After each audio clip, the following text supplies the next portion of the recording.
There's just 1 minute to showtime. The engines are on. The following program is brought to you in living color.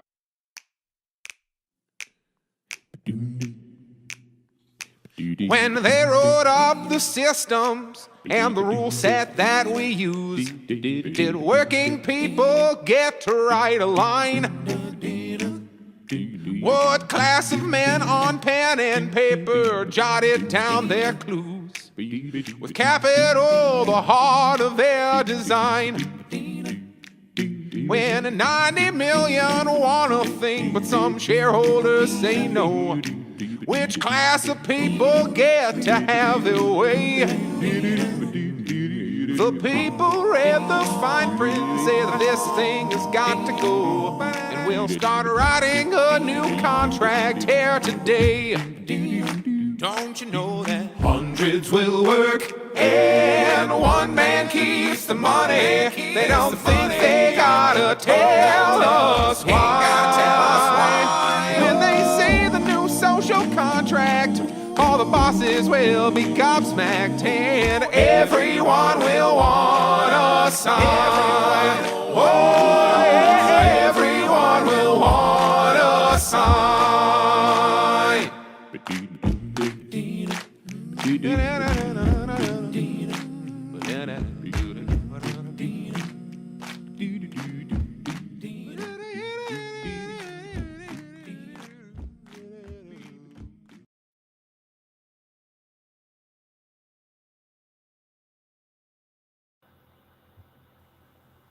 Okay, hello cousins. Thank you for joining us on this Social Contracts final episode of 2024. Thank God the year is over. I am joined as ever by my illustrious co-host, our very own Mr. Mayor Jared. Hello, Mr. Mayor. What's going on? Good afternoon, everybody. Oh, yes. This is a very busy time for him, but he's going to treat us to a lovely song later in the hour. And we are happy to be here with you. As ever, if you've been keeping score at home, then you know that just a few weeks ago we celebrated our first year on the air. So congratulations to us. Virtual back pat for you. And we are... It did not line up at all. Just wave my hands around. Yeah, as you can see, we're really not... Our head's not in the game too much today. It's holiday season. We're trying to have a good time. I know it's really stressful for a lot of people this time of year, and not necessarily a happy time, but there's so much going on and there's so many things. Hopefully you can just find like a few minutes of joy in this month and not get just completely overwhelmed by the shortness of time and consumerism and feeling like the impending doom of the ticking clock of your life happening, especially with so many horrible things happening this year. It's really hard to be happy about anything.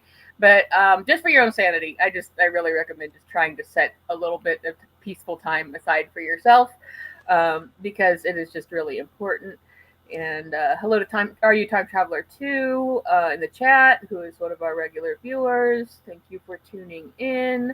And we do have a couple of stories for you that we're going to go over today and kind of just talk about where we're going, where we've been, the Trump presidency. Right before air, we were talking about... before air. There's this whole, the liberal pearl clutching has really already started, and Trump's not even in office yet. He won't even be there for another month. And you keep seeing people who they're trying to do like the gotcha like tweet or whatever. That's, well, if you guys would have voted for Kamala, it's like she is still the vice president right now. Right? Currently. Yeah, things could happen. Well, speaking of which, I mean, like, not that she was necessarily in control of the pardoning scenario, but the pardoning is just ridiculous. And right before logging on, I saw a tweet from Biden that said something about we were so happy to be the most pro-labor union or pro-union, pro-labor president. Like hell you fucking were. Like, you piece of crap. Like, the cost of living has gone insane. People are out of work. Everything is just being like run and letting whatever happen while all of the money goes to war. So no, don't buy into the hype, and that's what I'm saying. We're just kind of, it's like we were so burned out from everything already, and then now it's just like, here we go again. So yeah, and if you got really mad at us all the time and called us Trump lovers before, you're gonna be really happy about when Trump gets into office, and we have lots of bitchy things to say about him then. So there's that. At least that's coming. So maybe we'll win some liberal favor at that point. But it's like, okay, just FYI, guys. Like anything that he does needs like congressional approval, except for like executive orders, which can still be pushed back on. So, and he's not gonna do shit. He's not gonna do shit. Just his attention span is too short. So that's where we're going with this. So like the whole RFK trying to get rid of Medicare, Medicaid, saying old people don't need surgery and they could just die, and that take a vitamin or whatever the crap, and trying to get rid of polio. That's not going to happen. None of that's going to happen. That all needs congressional approval, and even the people that are hardcore in love with those guys are still not going to go against the majority of people who don't want to mess with any of that stuff. Not to mention, it's not just about not doing what's not popular is or isn't popular. They also don't want to mess with it. These people get paid to do nothing. Why would they do something suddenly? They get paid shitloads of money and have the best healthcare in the world to just do nothing. So, like, if you had that, would you do anything? No. So that's where we are. But anyways, thank you for joining us, and we hope that you're having at least a little bit of fun this month. Have some. Okay, here's a question. Here's a holiday question. Where do you stand on the eggnog thing? Do you like eggnog? I am a fan of eggnog. I am The fact that it's more and more expensive is the only thing that keeps me from consuming more eggnog. Yeah. We try to keep it to like, well, we might bust it out around Thanksgiving, but I try to compartmentalize holiday behaviors to their like correct months, because otherwise it loses its specialness. Like I can eat pumpkin pie whenever, but doing it in November and December is different, is more fun. Yeah. And then we'll bust out the Easter foods, which yes, they're basically the same as Thanksgiving foods, but it's ham instead of turkey. Right. Yeah, it's like that's one of the most contentious things. It's like candy corn on Halloween. Like, you're for or against, and people want to fight about it. Corn. In our house right now, there is red, green, and white candy corn. It tastes exactly the same. Yeah. It's Oh just God. Just like straight sugar. Like. It's just like marzipan mushed into a triangle. I'm pretty sure. Yeah. No, I am on Corn the. syrup. Even though it's basically like feels like drinking coffee creamer, I'm totally on the eggnog train. I love it. Like I used to do like tons and tons of baking, and I've done like less and less over the years. I'm going to do a little bit, but I would just like sip eggnog. I would not eat any food because I'd be in the kitchen like all day long and all night long. And I would, eventually I would be like, maybe I should eat a vegetable or something. Like this is probably not like but it's so sustaining. It's like you can live off that shit. Anyways, okay. Holiday debate over. It's like being able to just drink a melted milkshake. Like that's it is. I've made ice cream out of it. It's like basically ice cream base. And I have put it in my, had extra, and I was like, oh, I got to, before it goes bad, I don't want to throw it out, So I put it in my ice cream maker, and it turns into perfect eggnog ice cream. And it works out. Is it just like the nutmeg that what gives eggnog a distinct taste from vanilla? Because I don't. Yeah, I think it's that vanilla nutmeg combo. Some people put some cinnamon. Sometimes, it kind of depends. Every now and again, you'll get the brand is really important too, because sometimes it'll be too thin and it's like this just tastes like flavored milk. It's weird, and other times it's like candle. So it depends sort of on where, like, who has made it and what kind of, because it's not like you're drinking it for your health. Like it's for fun. It's for your soul. So it's just for the fun of things.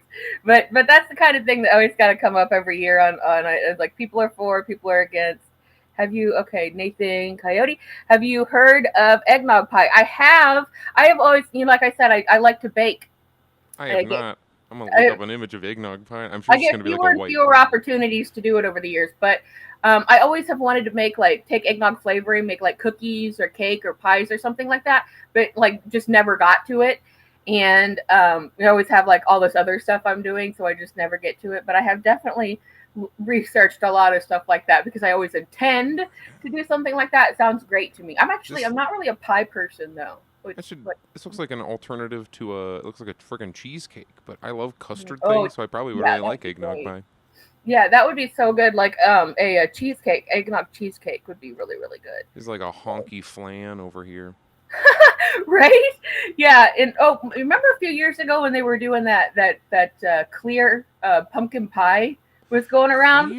What? Okay. Look at that. If you've never seen that, it's nuts. It's like, I don't know. It was kind of in the spirit of the raindrop cake kind of thing. But to me, it's like blue Oh ketchup or no! right, like wrong. It's just wrong. This is It's got this like that has to be like jello-y, you know, like that has to be like even if it's flavored, there's it no way it has the texture. it has to be like jello-y, yeah. And then Our Time Traveler too says they like it with Kahlua, so yeah, you know, Like the it's gourd or like root vegetable, like the texture is like half the point.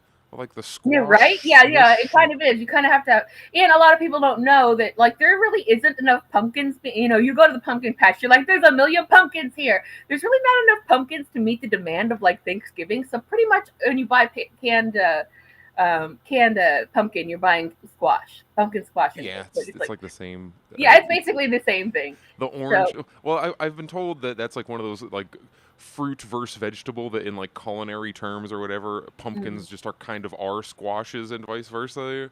Like a pumpkin is a kind of squash. Is that right? Is this like a not all squares are rectangle, all not all yeah, no, yeah, rectangles are it squares? is. It's like it is a type of squash technically. If you're like like when you want to talk about where like garden, if you get into the gardening argument, but if you like most of it is made from a kind of pumpkin called like a sugar pumpkin. Yeah, crazy. There's the clear I pumpkin pie, just in case anybody wants. Yeah, like what the hell? It's It was like really this big clear. craze a couple of years ago, and to me, I just look at that and I think like this just looks like really bad clear Jello with like all of the worst parts, like that blonde crust. Like I'm not a pie person. I don't like pie. I do like sweets. I'm not even a food person. Like I don't like food. So despite all appearances to the contrary, I'm not a big eater. So I see that and I'm like, ugh. It really grosses me out when I see that. Like I would never take a bite of that. It looks so gross. It looks just like straight up like Jello, and then like it doesn't have any color in it, so it's like There's also there's a you essentially that's why you make a nice plate. You eat with your eyes first. You eat. And so I don't know if somebody handed me that, it'd be like, take your goddamn spaceship food I back. I'm found a not re- eating it. I found a recipe page, but it's also Vogue magazine, and you can place your bets as to like how many total words will there be before a single ingredient is mentioned, or like Yes. where does the recipe come in? There's a Going thing and now on going. pretty much because I follow up with a lot of recipes like that, especially this time of year. There's a thing now, like right, you have to look right at the top of the recipe page, and it says "jump to the recipe," and then you'll watch the computer, like the screen, like scroll like through the. You could hide like state secrets in those goddamn things because I know nobody's nowhere. reading this stuff. Like it's just like out there, just complete like bullshit with a few pictures, and then you get to the bottom, and you're like, "This is all I wanted to know. I wanted to spend literally like 8 seconds on this page. I wasn't gonna read your entire life story." Oh, Heather. this requires making a distillate.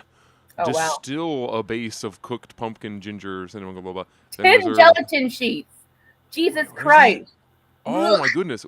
So what are gelatin sheets? I don't know. Yeah, no, yeah, it's exactly what it sounds like. It's just like if you take powdered gelatin and then put it in the form of like a sheet, and then you put the sheet in the water and you do what's called blooming, and you bloom it, and then it kind of turns the water into like liquid jello, and then you pour it into your mold or whatever, and then it sets, and you can use it for different applications. But yeah, that's what it's all about. Is I knew it had to be like all So gelatin, yeah, but it's so gross. they made a And distilled some pumpkin. gelatin now is made from like seaweed or agar agar, which are not meats. But historically, gelatin is made from like boiling cow feet. So Ants' hooves and hooves, yeah, hooves of whatever. Like who even knows? Like so, it sounds disgusting to me. Like I can't I don't like the texture, and it's like super gross. So I just it freaks me out. I grow my Well, own pumpkins. Nathan Coyote says he grows his own pumpkins. Very cool of you. I wish I could do that. I am a bad gardener. It's not really because I can't do it. It's mostly because it's just the workload is like so much, and it takes so much time and so much effort. We have like a really shit garden outdoors, and a really shit area of plants that don't want to grow. It's really hard to do because I had to stop. I used to make soap and like homemade soap and cosmetics and stuff that I sold, and I had a business going, but like the cost of making it got so expensive, I had to stop. But I was trying to do all this witchy stuff where I was growing, a lot of different plants that I was putting in there, and for a little while I had that going on, and then I didn't want to charge, a lot of money. I was charging a low amount of money for my bars before because I wanted to. They were really nice, didn't have a bunch of, preservatives and crap in them, all natural.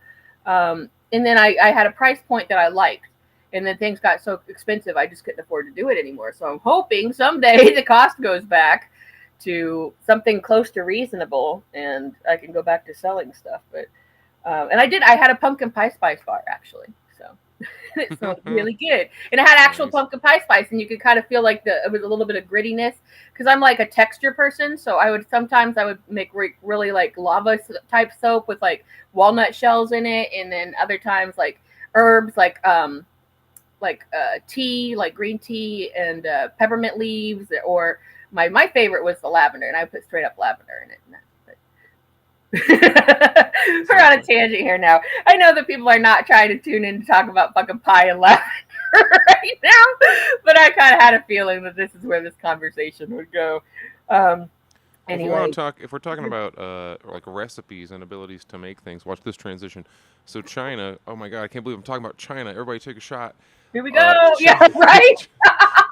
China has this is like good news actually. This is a happy story, and it's not like a hypothetical. This isn't one of those like by 2095 China plans on blah blah. No, this is like things that have happened, are happening now, and will affect the world soon.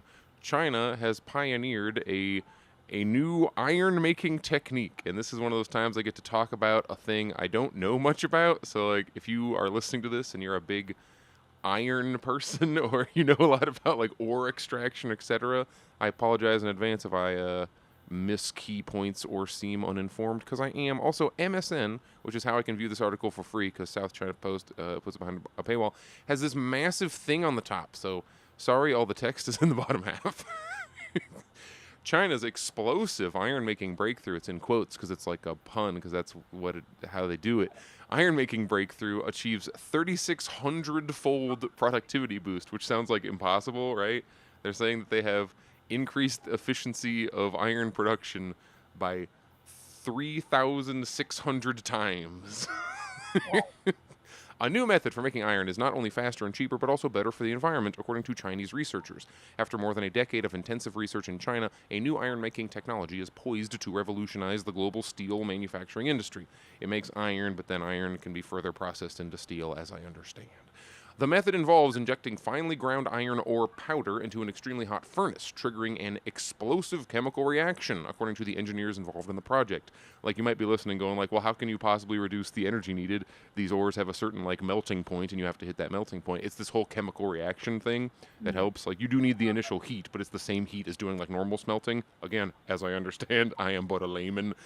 But if you can get this chemical reaction going, the reaction itself generates the extra energy needed for this 3,600-fold improvement. And that means that you're not burning coal to get that energy. It's a chemical reaction. It doesn't require that energy to be externally added. Like, you don't need this to be hooked up to a nuclear reactor.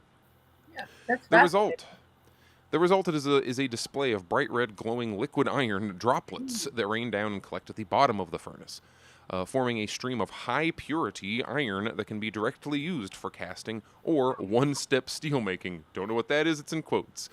Do you have questions about the biggest topics and trends around the world? Okay, this is an ad. Known as flash iron making, the method can complete the iron making process in just 3 to 6 seconds, compared to the 5 to 6 hours required by traditional blast furnaces. It sounds like it's like just fake, right? It's like almost too good to be true. Wrote the project team, led by Professor Zhang Wanhai, an academish. What? Is this a word that has been hidden from me? Academician. An academician, yeah. Academician. Am I? The social contract, we're stupid and we can't read. Is this a real word? Academician. Who the fuck says an academic or we already had academic, but we needed academician. Good stuff there. They had like a character count they were trying to hit. See, look. Well, no, we have to use the weirdest Scrabble word possible, I guess. Academic. There's too many vowels. I don't think you could do it in Scrabble. You need 3 A's. Jesus. All right. Of the prestigious Chinese Academy of Engineers. See, look, China's teaching me new words in English. in a paper published in peer-reviewed journal, blah, blah, blah. But it's not just a paper, like they've done it. The thing exists. They've done this. They have video of it happen. And look, here we got graphs of, look, we got the furnace, and there's some Chinese. Oh, it says in English, too. The pilot test furnace producing morphology and composition of our team. Wow. All right. According to the calculations, it could improve the energy use efficiency of China's steel industry by more than 1/3. It eliminates the need for coal entirely. Hooray, environmental people. It would also enable the steel industry to achieve the coveted goal of near zero carbon dioxide emissions. So we may be this is a good news for so many reasons. It requires less energy, which is good for various reasons. It's both cheaper because of that and is going to have less environmental impact. Like heavy industry, one of the biggest things that the general world is trying to get down to is how can we have heavy industry without wrecking the world at the same pace that we are. It also appears that since it doesn't require as much energy, countries that don't have a lot of energy surplus to be thrown around or don't have a lot of heavy industry could do this. Can use, because again, it's a chemical reaction. It's not that you need some crazy supercomputer or ultra. This is going to make accessible iron production in many more places around the world, which, here's the most fun part of it for you directly, drives costs down. If you increase production, if you increase productivity by 3,600 times, your prices are going to go down if you can now make 3,600 times the amount of iron in the amount of time it used to take to make. So, potentially, cars will become cheaper because they're all made out of steel. Basically, every metal product can start... Well, they could. Like, that's the thing. Like, theoretically, like, obviously, they would become cheaper for the car companies to make, but they're not going to pass that on to the people. Those are generally owned... by Americans or in the West that are going to, well, not generally, I'll say they're all over the place, but like those, they're not going to they're so much cheaper for us to make. We're definitely not going to rake in that profit for ourselves. We're going to you're not going to see the profits from that. I do know that the Chinese government would love to be like, hey, look at this $2,000 car. Look what we did, everybody. Oh, and just really upset the market. I think that's probably the greatest benefit to, I mean, not the greatest, obviously the environmental stuff is the greatest part. But I think economically, when you look at it like, okay, now we can control the price point here. Then undercut the entire world already. Don't these 100 and whatever % tariffs on Chinese car imports start making sense now? Yeah. Yeah, a little bit. When you say that though, that makes it seem like the Trump and his people were like thinking, thinking in the future, and they're not. I mean, we are the theory at least is to adopt protectionist policies to try and protect like American business. But what it'll end up doing is just making stuff in the short term really expensive. But then in theory, if we actually did restart having industry here in America, like we actually started making things in America again, that then long term would have a lot of positive impacts. I don't know. I would love to both do like good faith cooperation, cooperative trade, research development. How about we maybe do some deals with China? Hey, I hear you have this great new way to make iron really fast and much cheaper. Maybe we could start doing that. Yeah, no, they won't. They definitely won't like ask permission or ask for the blueprints. They'll just like figure it out and do it themselves and be like, "Ha, you thought you had something, but we have it now." So it's like China knows America's going to do that. In the West, this might just be hearsay, but I'm pretty sure this is a technique that was developed, like theorized first in the United States, except we didn't put a bunch of money towards actually doing it. So China did. Right, yeah. They pick up, everywhere that the America fails, they have seemed to really function and thrive. And imagine this, investing in your own people and your own infrastructure. Like who could have guessed that would be the way to go for a country instead of just laying it bare and putting all your money into the 1%. The good reason that this is specifically good for China is that China has to currently, with like the standard way we have of making of processing ore into iron, they need to import a lot of ore from I think like Brazil or various other places. But China does have a ton of ore. It's just low quality ore. Like there's less iron in it, I assume is what that means. But since this is like you take a powder and you do a chemical explosion reaction thing in a furnace, and then it just dribbles down the actual iron, you can use crappy ore and get the same results as if you had high quality ore. as I understand. Yeah, well, they might also be looking for a good resource of it, because now they've got this way to produce it super fast and in better, more efficient quantities and such. So that they might be like, we really need a lot more right now. So that could be the motivation behind that as well. Last bit I'll read from this. While the idea of applying this process, see, I knew I was talking about. While the idea of applying this process to iron making originated in the United States, it was Zhang's team who invented a flash smelting technology capable of directly producing liquid iron. They obtained a patent in 2013 and spent the next decade refining this method. Here's him quoting, "The complicated laboratory and pilot tests have proven the feasibility of the process," Zhang wrote. According to government statistics, the success rate for new technologies that have undergone pilot tests exceeds 80% in China. You're going to keep hearing more and more of technological improvements coming out of China and India than the U.S. If you just look at just the number of patents, just raw number of patents, like China's like matching and about to start eclipsing the U.S. All the important research.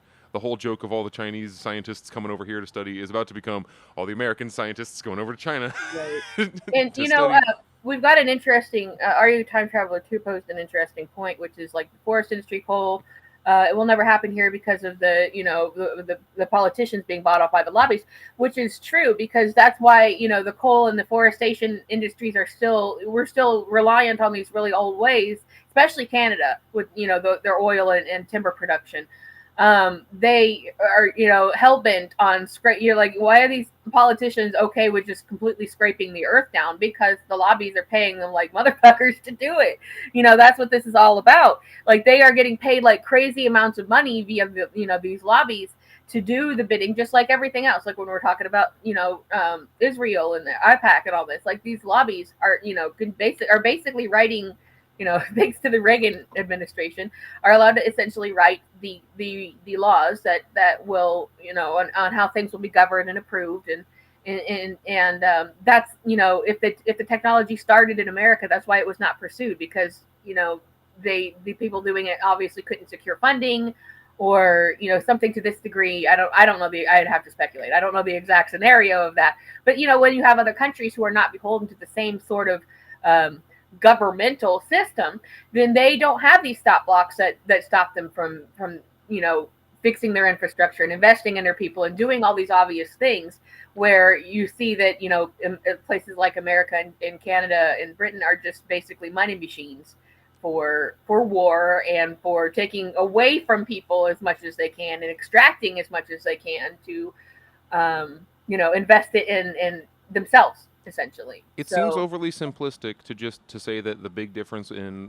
Western style, like neoliberal capitalism, whatever, and China is just where here the companies run the government, and there the government runs the companies. Like, that sounds super reductive, but this one simple trick makes capitalists hate him. Like, right? That is just such a key and massive difference.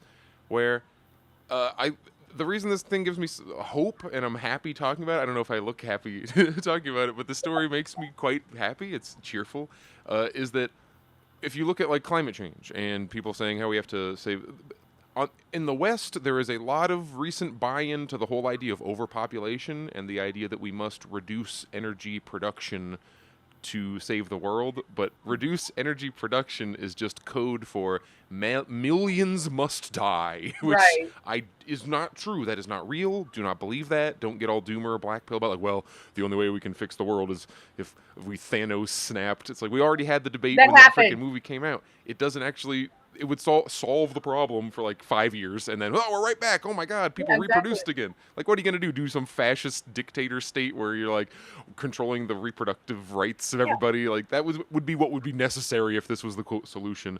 But luckily, why this makes me happy, it is not. Millions must not die. We will, as humans, continue to come up with more and more efficient ways of existing. So look, we just got 3,600 times the amount of steel for your buck. That's not a bad thing. That's a great thing. Do you think that might cut down on total like emissions and environmental impact? There's more savings. We're now like, we don't have to mine in the shittiest way possible anymore because we saved all this money over here. So now we're gonna spend a little bit more getting the stuff out so we don't like blow mountaintop removal mining, etc. Like And this we've happened gotten to this naturally. point now where these people, mostly in the West, are like, we're going to scrape the bottom of the oceans and there will be no issue with that whatsoever.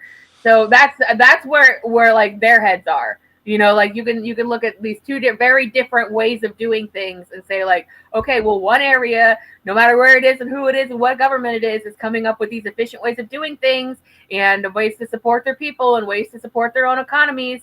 And then there's this other one that nobody likes to talk about. For some reason, they're in control of it. I didn't prepare the notes on it because I didn't think about it just now, but I don't think this was in America. But I just read an article a couple of days ago that said now essentially, because we've done it about 5 times, there is now a cure for HIV and AIDS. Oh So, yeah, did for you see that? every like couple of years you'll hear about like we got a guy over in like Holland and we cured his Right. AIDS. And Like yeah, and once, the and then we reason did I bring it up again. is because this is the kind of stuff not happening here. But they tell you that you got to pay an insurance company to pay a pharmaceutical company to make these breakthroughs. They're not making no damn breakthroughs. This is It's the happening frickin'- other places It's the with Chris Rock socialized joke. medicine. So It's you Chris know, Rock talking about how he literally used AIDS as an example, and you're listening in like the late '90s, like, "Oh, this is ridiculous. You're being silly, Chris." And he's like, "They don't want to cure anything. They just want to get you to a point where you can live with it." yeah, Like, my AIDS is acting up. I gotta take a. It's like yeah. that's where we're basically getting. I have friends who are on PrEP, which is basically, my AIDS. Well, it keeps you from getting Keeps HIV, from getting or it, if you take it every day. So if you're out banging a lot of people, Yeah. Well, I mean, like whatever. I mean, like if it's it's fine. Live your life, but yeah, right. Like well, I mean, like I don't see a problem with there being like preventative care and like post care. You know, like let's take care of the whole problem. Like that doesn't mean it's just like suddenly you could be like, oh, there's a cure, whatever. I'll just spread it around. It's fine. Well, I would hope. ideally, this means you can like kind of sort of wipe it out in the same way we did other like measles and shit. Where Right, it's kind of exactly. But then you look at like if you look about like AIDS history, and for some reason this kind of like haunts me. Like just thinking about like when the AIDS epidemic happened, like an entire generation of people died. there's not a lot of gay guys over 60 in the U.S. Right, and it's not just like people are like, okay, if you want to get like if you want to get slanderous about it, you're like, oh no, the gays died. It wasn't.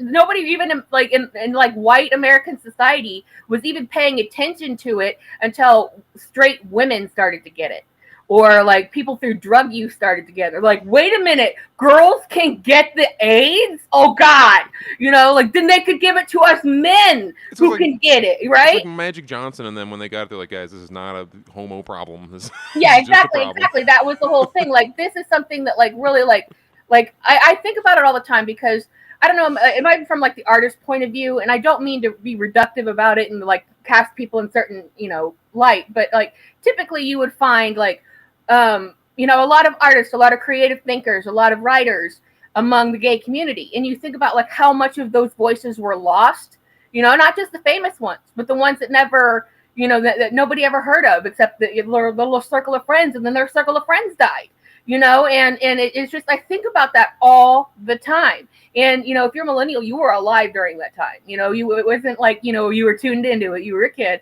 but we were there. It was happening. And there are some really good documentaries about it, about the ACT UP and things like that, about these groups that were there. But it's like, the reason I think about it is because it's like, oh yeah, that's really cool. We got a cure 50 years later. Super rad. I bet, people would have liked to have had this when they were 20 years old, got a diagnosis and dead in 6 months. That probably would have been great for these people to get to live their lives that never happened. So, and then obviously you could draw, parallels to the whole inactivity of the pandemic, the one we don't name, the big one that we just had, and the fact that the same horrible person, Anthony Fauci, was in charge of it. So, and something that you don't know necessarily is that if you weren't there, because some younger generations, Fauci was in charge of it, the first of AIDS initially. He was like the government doctor. He was the guy, right? And he was the one that was blocking in every way possible the potential cures and drug cocktail that was helping people, and the AZT cocktail and things like this. And then that's where you get, if you've seen the movie Dallas Buyers Club, that was like based on a true story. It's a movie, obviously, but that was based on a true story. But there were people. And the villain in that movie is Anthony Fauci. Yes, and then they try to rebrand him and with another pandemic and act like he's some hero, and it's like, this is the same guy that literally like maniacally rubbed his hands together and was like, no. Then that's what happened. And people also don't know that there were buyers clubs. It wasn't an isolated incident. This is what happening everywhere, all over the country, all over the Western world, where the government was saying no. Elizabeth Taylor had one. She ran a buyers club, and people didn't know that till many, many years later. She was always a huge AIDS activist and advocate, for treatment and things like this, and a friend to the gay community, and she is kind of recognized as a gay icon at this point. But you got to think about, like, just for me, I just like, it's a kind of like a bittersweet thing. Like, oh, neat. Do they have a cure now? Is that what's going on? That's so cool. Neat. Wow. Because it very much looked at as like here's a solution to the gay problem, at the time. And the Reagans were really, really behind letting it happen, and I feel like they should be dug up and shot into space. Maybe just for that alone. But kind of to bring it around town here, it's just that it's a good thing. But just like innovation moving forward is a good thing. It's just so frustrating, to the road that it took to get here. And if you have a situation where the people who are given resources and positions of prominence and allowed to like direct what research happens, et cetera, if those people are not chosen by how much of a sorry for my harsh language, how much of a whore to corporatism that they are, and instead is based on what are you doing and how valuable is it, and is it something that we want to do and pursue for the benefit of everybody who lives here, that is the difference between government running the corporations and corporations running the government. Fauci is not just the best doctor in America. They don't go, who's the best doctor? You're in charge of shit. Here we go. No, it's, all right, who has shucked and jived and done the best deals and made the best friends with this company over here, and then he lied about this for us, and then we'll put him over here, and he gets this job. And it's just like freaking House of Cards nonsense, as opposed to, all right, who has a really good idea? Let's put money into it. Right, see what yeah. happens. I mean, Pilot programs. Let's do a thing. Did it work? If you want to buy into this whole, there's this American exceptionalist myth that like politicians always like to, they're really the only ones ever saying that, or anybody over 80. But that is not a thing. Maybe it was at one time, but it's definitely not in any, at least for like 40, 50 years at least. Like, there is no such thing as American exceptionalism. It's just imperialism, where they try to stop other people from doing what they maybe already know how to do. And then we're at a point now that's kind of a tipping point where the rest of the world has, some of these other countries have really gotten their feet under them in the last few decades, and have an ability to say, no, we're going to do what we want. Thanks. And that's really what we're looking at. And when China comes up with a new way to produce iron and vis-a-vis steel, that's a good thing, And when they set the standard of living, of how to raise people out of poverty, that's a good thing, and invest in themselves, the bullet trains and the good infrastructure, that's a good thing, And we see this in a lot of other countries that are developing and have developed. And we talked about earlier in the year, Niger. Getting the colonialist French out of their country and taking control of their own industry, because they are just really rich, like with, minerals and items that the rest of the world need. And they decided to take control of their own destiny in that way. And that, we celebrated that because it's a great thing to do, is there are people realizing their strength and rejecting modernity, I guess, and rejecting, well, I guess imperialism is not modern, but rejecting the modern version of it, saying we're not going to keep going on with this. We're going to do our own thing. And so we, where we come from as socialists, we think that's a good thing. And we think that, globalism is a good thing. And the idea behind all of this is that instead of fighting it and trying to repress it, like always, like, America does and the imperialist machine does of the West, NATO and what have you, we could easily be using this, playing into this American exceptionalism and being like, oh, you guys did that? Well, check out this, and then something else super great. Like we don't have to live like this. That's the whole thing. The kind of competition that we could have between nations could be like the friendly and productive kind, like a space race situation where we're kind of pushing each other to do better, as opposed to like who can kneecap each other the hardest. And just to to parse words for like 3 seconds here, I very much support global cooperation. I think the only way that we solve our problems as a species is by the biggest, most influential and power-wielding nations, the U.S., China, Russia, etc., coming together in good faith to just like work stuff out to do mutually beneficial deals. And that doesn't mean like everybody's kumbaya, oh, peace, like there will always be conflict. But right now the conflict is like bank conflict. It's stupid conflict that doesn't lead to anything good for anyone except for an insanely tiny ruling class. Globalism is the term people just realism. Like when I hear, I'm against the globalists. It's like, well, if you refer to the minute criminal owning class, I agree. Like, yes, if that's what you... Yes. Right. Not this whole idea of like, no, I don't want no other country to be strong but America. I want all countries to be strong and self-sufficient. So then when shit happens, we can help each other out. Because eventually when the aliens a volcano's going to go off. Aliens are going to show. Like, real problems will emerge. You ever hear Mass Effect? Which is a video game. They have the world has a fucking war, and then the aliens show up and they're like, oh shit, we better fight these guys instead, and then they unite as a species. Oh my god. No, okay, you know what? I have another thing I want to talk about. Well, it's funny that before you close that subject, I don't video game. I'm not a video game person, but I used to love watching people play Mass Effect because the story was so good. And now they're going to make a show out of it, like the Fallout series. So Amazon's got a Mass Effect show. Because I kept saying for years, if they can make a stupid show out of Halo, which sucks ass, like they can make one that's got a really, really neat story and it like super cool, and the whole, how you just like go around the Citadel and you have the apartments and everything. Like Mass Effect is really, really cool. And like, even though I never played it, but I would always like to watch other people play it because it was like watching a show. It was so entertaining, and now it's gonna be a show. So FYI on that, video game news, television news. What's the other story? One of the very few like current shows I like I did like the Fallout one, and I hope that season 2 both is happening. I'm sure I can look this up. I try not to look up anything, and then when it happens, I go, oh cool, and I'm surprised by it. So again, I hope season 2 does well, and they don't do the thing that every streaming show does, which is 2 seasons, cancel. That's it. We got our subscriber hit out of it. All right. Yeah. So we have I don't have a clever instruction for this thing.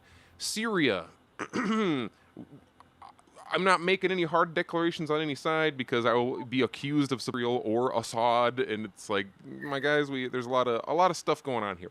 A lot of nuance in this story. Yeah, we talked about this a week or so ago about as it was breaking, and there's a lot of whiplash associated with all of this because it's just like what is happening. But the bottom line ultimately is it's the U.S. and Israel want the Great Israel Plan. That's the takeaway of this. So as part of the imperialist movement, we have this stupid story. Being against the Iraq war was not and is not the same as being like, oh, Saddam Hussein is my best friend and I love him and he is Jesus Christ on this earth and he's my favorite guy. But like of that situation, I don't know who is Iraq better now or better off before we Operation Iraqi Freedom, which these are things that can be debated. And Syria, we're going to see moving forward what happens with that. Maybe the new people are going to take over and do a great job and everybody has an amazing time. My internet might be going out. Tell me if I disappear. The thing that a warning sign here, that's why I'm bringing this up. When the U.S. is definitely doing a great job and good things and everything is fine, you will see stories like this popping up. Before you get into it, I'd like to mention, I don't know why they think they can still get away with this shit in this era. Like, that is the thing. Like, you're just gonna, like, there was a time before the internet, and, like, but even investigative journalists would get into this and be like, hey. They get killed. But now we have the internet. We have citizen journalism. We have people who are like, no, I know this guy, and I know what this situation is, and you're a fucking liar.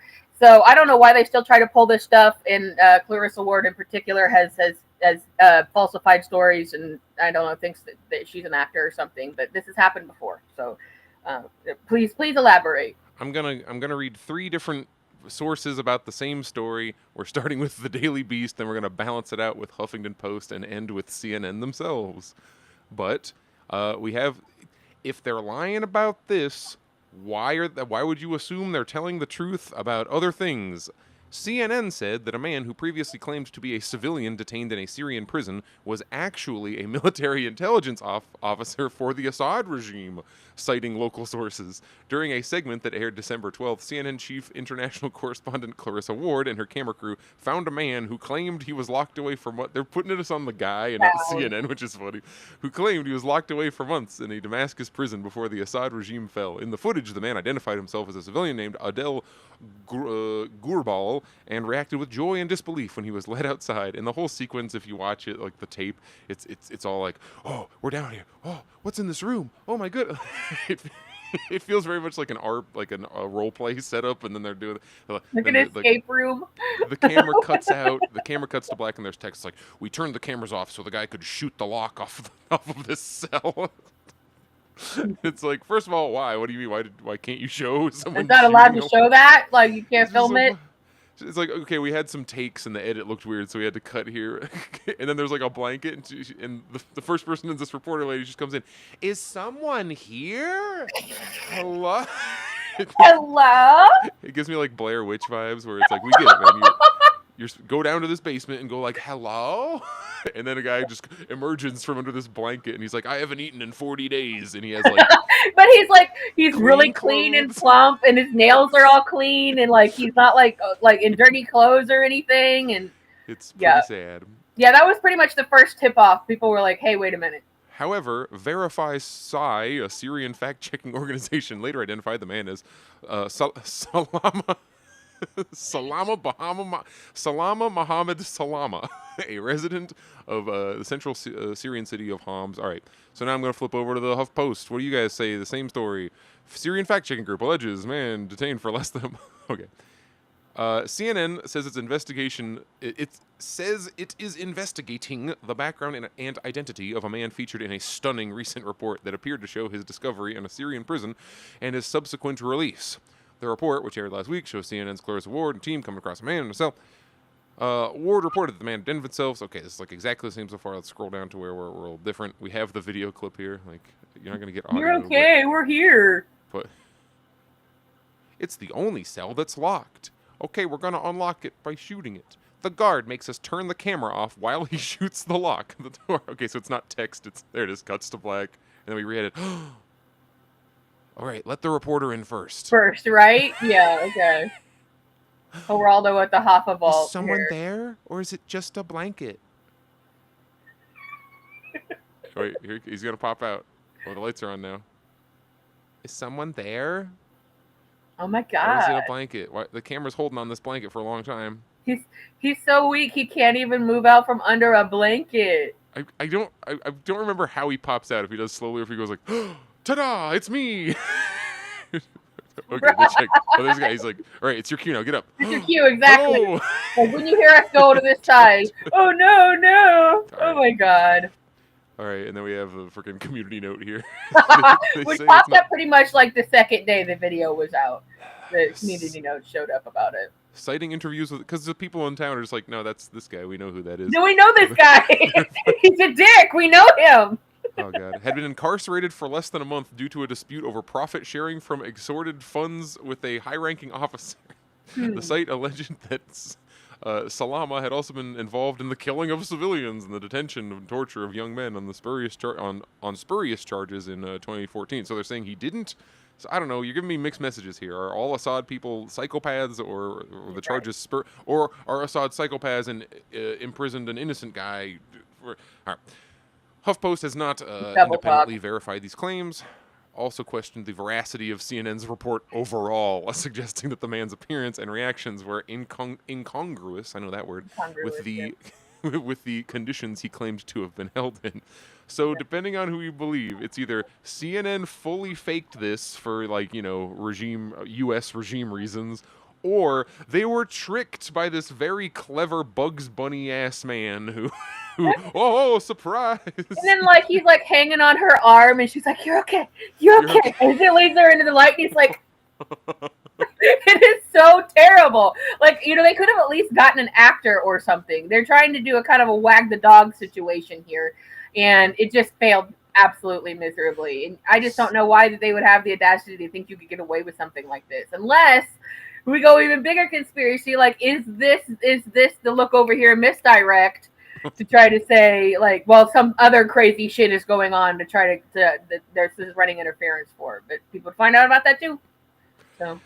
Now we're looking at CNN themselves because you can't just ignore it. Oh, just like how, what is it? The New York Times was forced to issue a correction for like, hey, on October 7th they didn't behead 40 babies or rape 10 billion people or whatever, and they did do it, but no one acknowledges that, and then later they just re-say it. Yeah. CNN here. CNN initially found the man while pursuing leads on the missing U.S. journalist Austin Tice. That is who they said they were looking for. In a video report, chief international correspondent Clarissa Ward and her team, accompanied by come to the Damascus jail cell. This is all the same so far. Also, they're just describing the thing. There he is. Oh, my pizza. The man reacts after the CNN camera crew enters the cell. He doesn't react until they come over and say, "Now you stand up. This is the part where you stand up." A resident of the Bayada neighborhood in Homs gave CNN a photograph said to be the same guy while he was on duty in what appears to be a government office. Facial recognition software, all right, provided a match of more than 99% with the man CNN met in the Damascus prison cell. Shows him sitting at his desk. Okay. As CNN continued to pursue information about the freed prisoner in the original report, multiple residents of Homs said, all right, is there any, like, apology here? Or is it... No, because CNN has to go with the "we were tricked by this guy," because they can't just say, "Oh yeah, we did a fake thing." But they, they really shouldn't stand by Clarissa Ward, who has done this kind of thing before. But they obviously want her to do this because Is it Clarissa doing it of her own volition? Is she like she's the fall lady who's like, go do this? CNN head office says do this. Well, that's hard to say, but I feel like somebody would find that out right away. I think somebody would put a phone call into Ken Klippenstein and be like, "Hey, shit's going down over here at CNN. They're telling people the fake stories."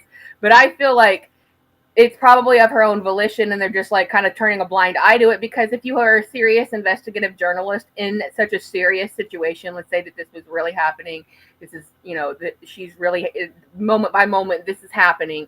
Like when you pull a guy out that's all plump and fresh and in clean clothes and with nice clean nails and everything and acting all weird, like you at that point would be like, I have questions, like things, so that they to pin the whole blame on just this one rando guy in a jail cell doesn't make a whole lot of sense. Somebody's behind this, and there's somebody involved in this plot who has done this kind of thing before.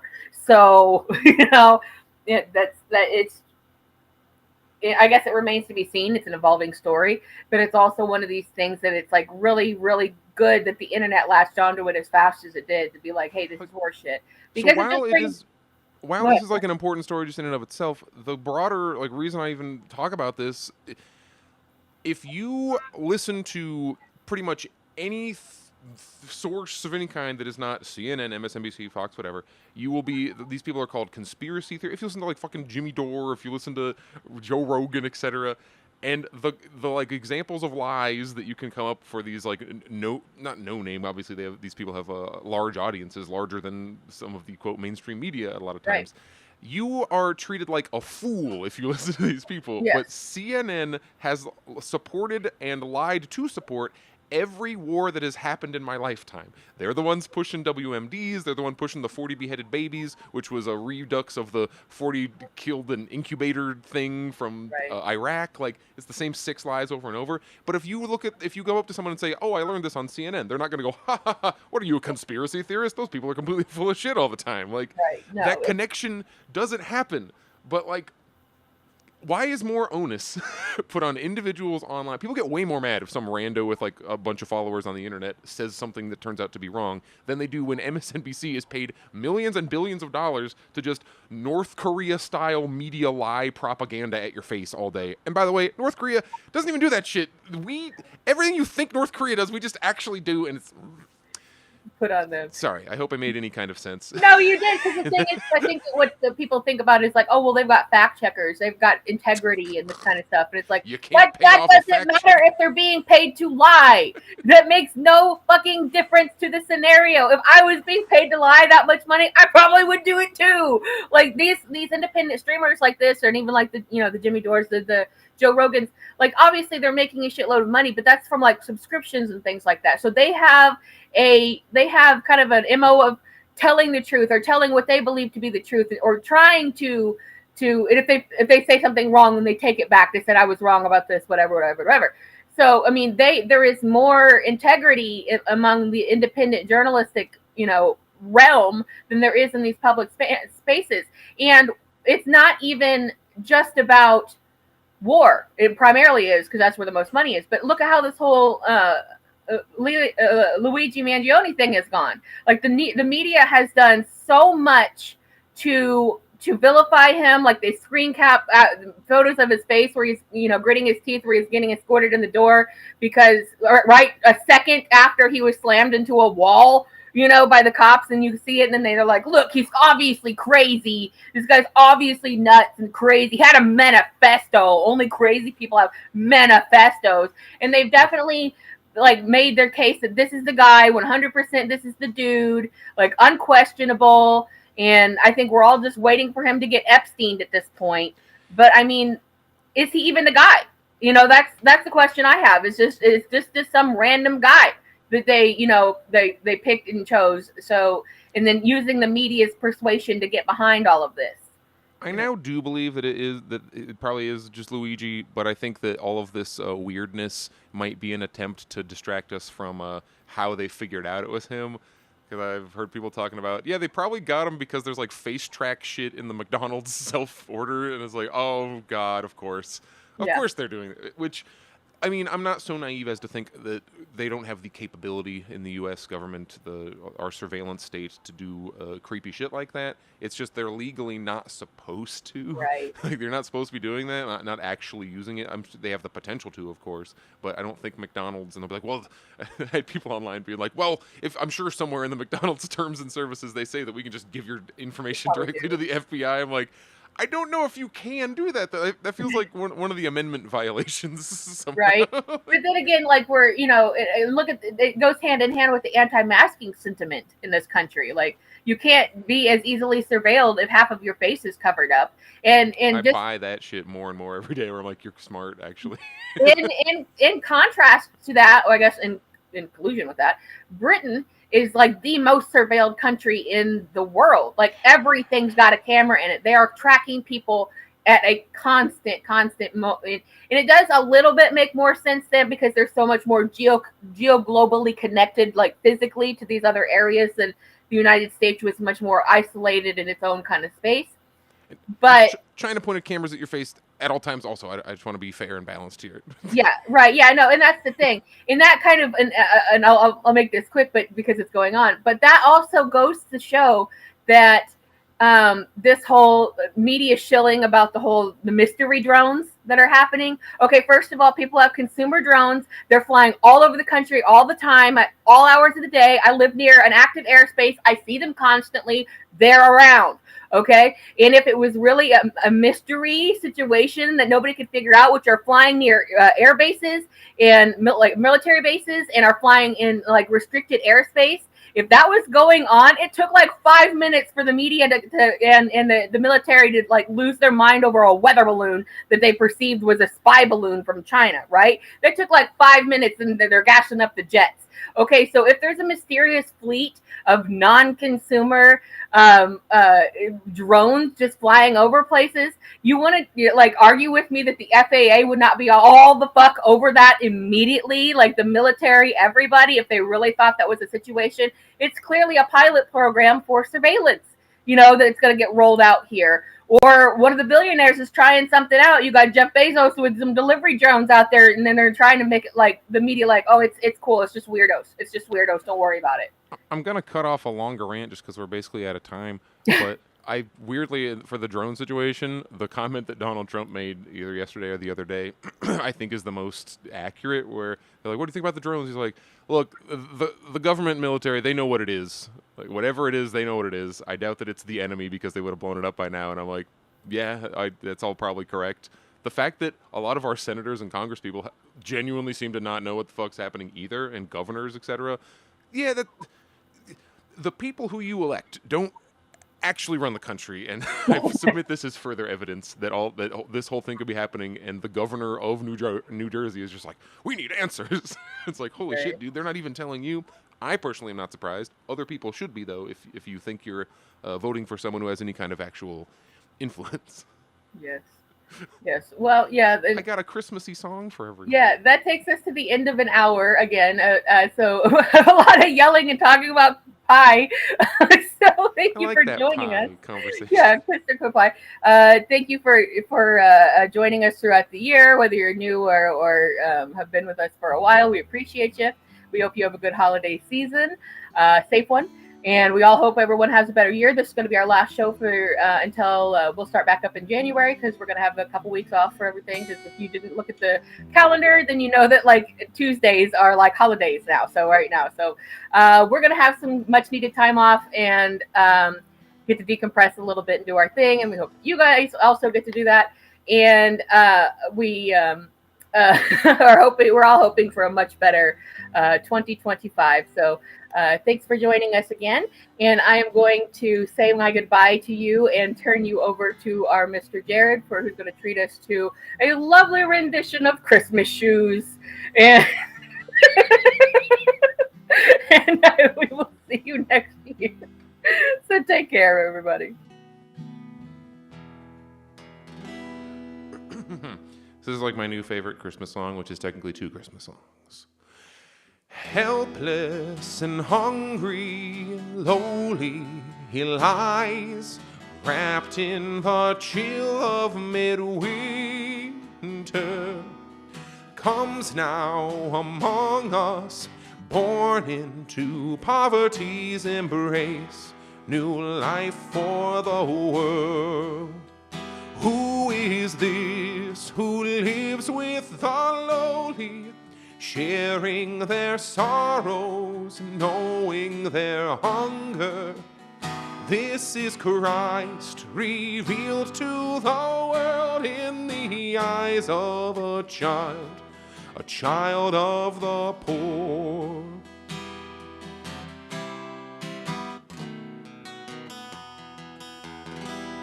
What child is this who laid to rest on Mary's lap is sleeping, whom angels greet with anthems sweet, while shepherds watch are keeping? This is Christ the King, whom shepherds guard and angels sing. Haste, haste to bring him, Lord, the babe, the Son of Mary. Who is the stranger here in our midst, looking for shelter among us? Who is the outcast? Who do we see amid the poor? The children of God. Who is this who lives with the lowly, sharing their sorrows, knowing their hunger? This is Christ revealed to the world in the eyes of a child, the child of the poor.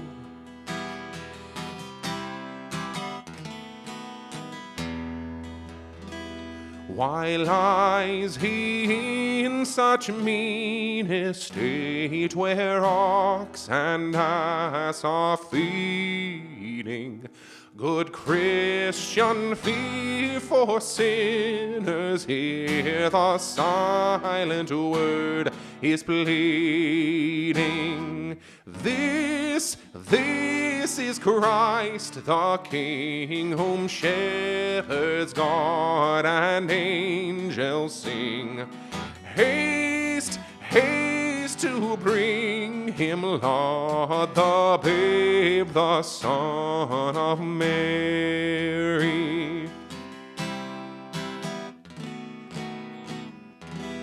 I got one more verse of Child of the Poor, and then I'm going to kick out of here. Bring all the thirsty, all who seek peace. Bring those with nothing to offer. Strengthen the feeble. Say to the frightened heart, fear not. Here is your God. Who is this who lives with the lowly, sharing their sorrows, knowing their hunger? This is Christ, revealed to the world in the eyes of a child of the poor, the babe, the Son of Mary.